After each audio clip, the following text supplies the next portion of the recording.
Na ma abota kallon fina-finan mu na fassara. To yau dai Algaita sun fassara muku sabon fim ɗinsu wanda na san dama kun jima kuna jiran Algaita saboda sun jima ba su yi fassara ba.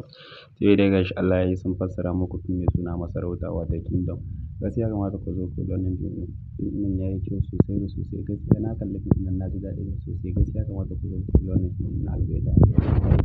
A gaskiya duk wanda bai kalli Masarauta ba kamata ya zo ya kalla. Kai ko ka kalla ka ƙara don fim ɗin ne yake gashi kuma wannan fassarar Algaita ne.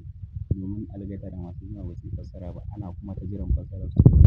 Yayi duk mai buƙata zai iya tuntuɓar mu a wannan namba da muka ɗora ta Telegram. In sha Allah zai samu saurin ƙarin bayani a gurin mu. In dai kana buƙata kawai abin da ka yi shine ka tuntuɓe mu a Telegram ta wannan namban waya in sha Allah za ka samu saurin ƙarin bayani a gurin mu.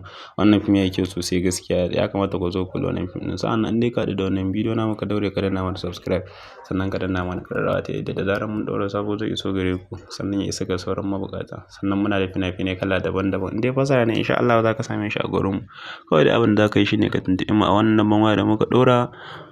Mun gode muna jiran zuwan ku sai mun ji ku.